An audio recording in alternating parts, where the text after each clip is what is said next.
করব এখন? এই যে দর্শক, চালের গুঁড়ি, খেজুরের গুড়, সুজি, এখানে আছে দুধ আর গুড় মিক্স, আর এই যে আমি বানাইতেছি খিসা।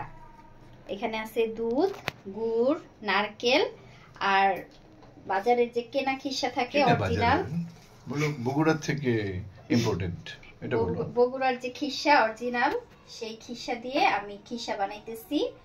মূলত আমি বানাবো পাটিসাপলা পিঠা। তো পাটিসাপলা পিঠার জন্য খিসাটা আগে রেডি করতেছি, আর এখানে আমি চালের গুঁড়িটা দিয়ে বাইরের যে রুটি হয় ওইটাকে রেডি করব। তো এখানে আছে তরল দুধ আর গুড়, এই মিশ্রণটার সাথে আমি চালের গুঁড়িটা মিক্স করতেছি।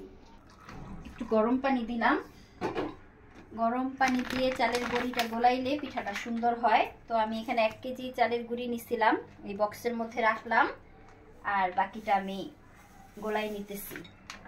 আগে আমার এখানে দুধ আর গুড় দেওয়া আছে, এখন শুধু গুঁড়িটা দিয়ে মিক্স করে নেব।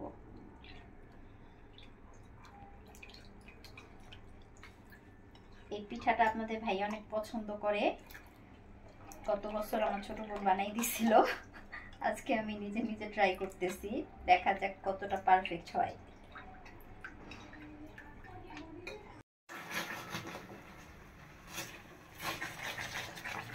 খিসা রেডি। এই পর্যায়ে আমি খিসাটা ঠান্ডা করে নিব।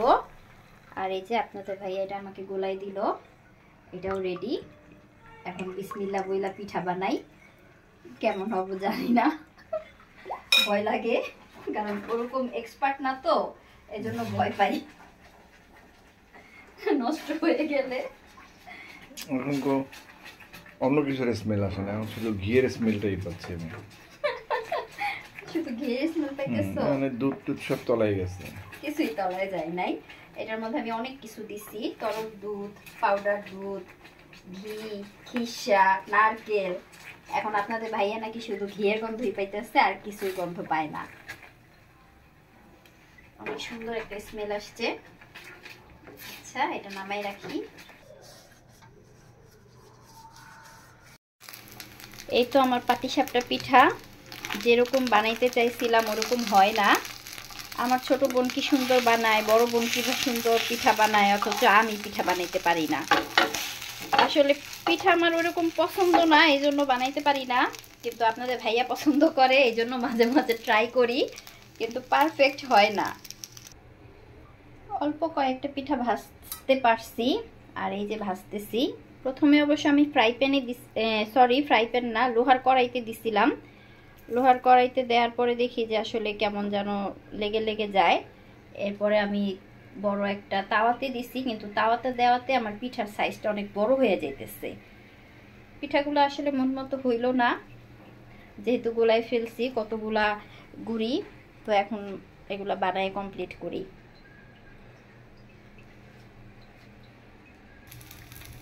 লোহার কড়াইতে প্রথম 2টা পিঠা ভাজছিলাম, যদিও লাইগে যেতেছিল, কিন্তু পিঠাগুলো ছোট ছোট হইতেছিল। আর যখন এই ফ্রাই প্যানে দিছি তখন পিঠার সাইজগুলো অনেক বড় হয়ে যাইতেছিল। আসলে কিছু করার নাই, যেহেতু গোলায় ফেলছি, এখন যেমনই হোক ভাজতে হবে। তবে কি মনের মতো আর কি পিঠাগুলা বানাইতে পারতেছি না।